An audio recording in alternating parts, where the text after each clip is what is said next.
world. Okay, so today we're going to put prototypes on hold for a little bit. If we get to it by the end of class, great. If not, it'll happen next week. But today what we're going to do, we've got to shift gears a little bit.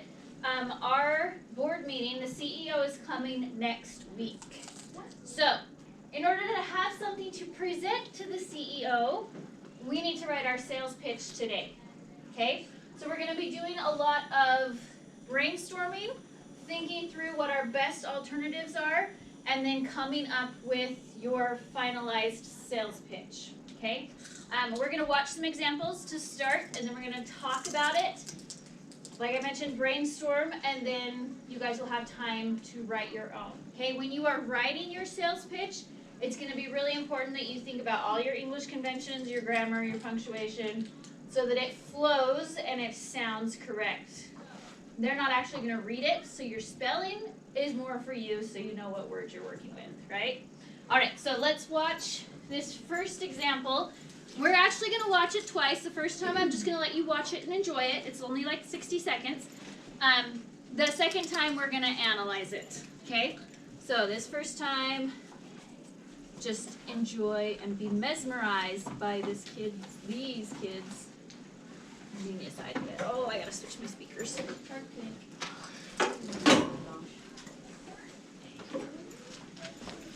Is this a Shark Tank one? Yeah, Shark Tank, it's not like it's the only thing you could use, but it's just as convenient because it's just an easy way to search and know that they're gonna be short 60-second blurbs, which is what we need to have. So, we're gonna watch this Where is one. it the one we walk by? Sharks. Everyone loves eating ice cream. But there's a universal problem. When ice cream melts down the side of a cone, you get messy drips all over your hands and clothes, and you have to waste tons of napkins wiping it out. We knew there had to be a better way. That's why we created the Drip Drop. The Drip Drop is an edible, useful, and environmentally friendly add-on to the traditional ice cream cone. It's such a simple solution. Only kids could have invented this. It's an edible ring made of the same ingredients as the cone. You see this? There's a hole in the middle, and you slide it up the ice cream cone like this. It fits perfectly and catches all the drips from melting ice cream. It's that easy. You lick it, eat it, boom. And take your pick from many delicious flavors such as sugar cone. A classic. Or chocolate covered. Mmm, tasty. Sharks, we need your money and advice to help get the Drip Drop in every ice cream store in every mouth in the world. Now don't worry, Mr. Wonderful. No one's gonna steal our cool new product. Because it's securely patented. Yeah. That's right. We may not have driver's licenses, but we have a patent. This baby's a chick magnet. All right. This time we're gonna watch it one more time. I need you thinking about it in Sharks. terms of in terms of what information do they present, and then also analyze their approach. What makes their sales pitch successful? Okay, and then we'll talk about it after. Loves eating ice cream. But there's a universal problem. When ice cream melts down the side of a cone, you get messy drips all over your hands and clothes, and you have to waste tons of napkins wiping it out. We knew there had to be a better way. That's why we created the Drip Drop. The Drip Drop is an edible, useful, and environmentally friendly add-on to the traditional ice cream cone. It's such a simple solution. Only kids could have invented this. It's an edible ring made of the same ingredients as the cone. You see this? There's a hole in the middle, and you slide it up the ice cream cone like this. It fits perfectly and catches all the drips from melting ice cream. It's that easy. You lick it, eat it, boom. And take your pick from many delicious flavors such as sugar cone. A classic. Or chocolate covered. Mmm, tasty. Sharks, we need your money and advice to help get the Drip Drop in every ice cream store in every mouth in the world. Now don't worry, Mr. Wonderful. No one's gonna steal our cool new product. Because it's securely patented. Yeah. That's right. We may not have driver's licenses, but we have a patent.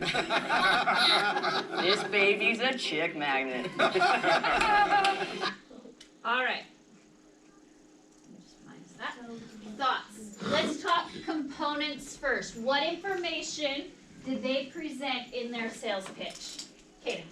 They said they stated a problem that people have, and then they gave their solution. Excellent. So the problem and the solution, and really your solution should be your toy, right? Yeah. For the problem that you're going to identify. But how Now, we might need to get a little creative in how we come up with a problem, because toys don't always solve like a grand problem, but we are going to come up with some kind of problem. Will you guys remind me what your category was? Build it yourself. Okay, so a problem, let's brainstorm some problems. Don't get specific to your toy, because you're going to want to save your idea for your sales pitch. But just in general, what problem might build it yourself toys solve, Garrett?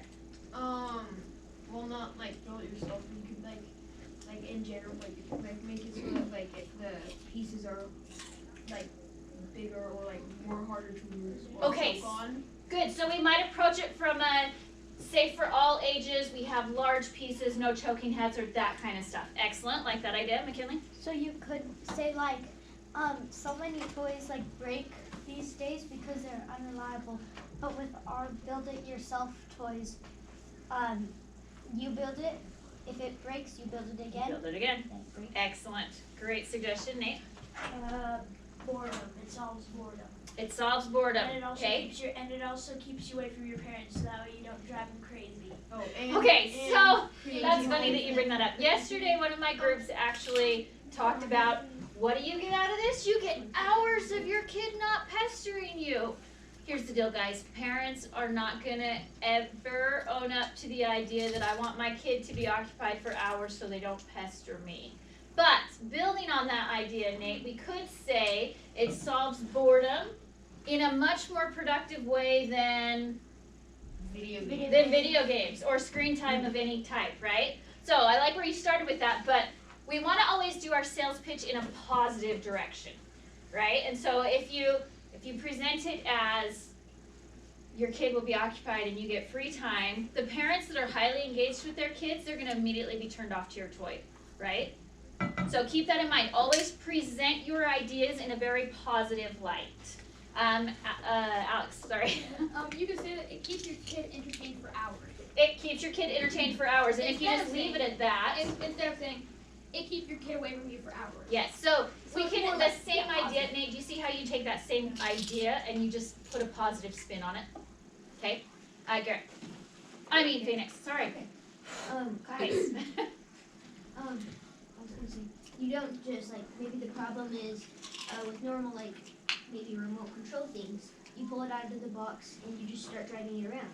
With like build it yourself remote control things, you can like pull it out of the box and then like build it. You can always take it apart and rebuild it if Right. you want to. Then you can drive it around. Good, so there's multiple opportunities for you there, right? CJ?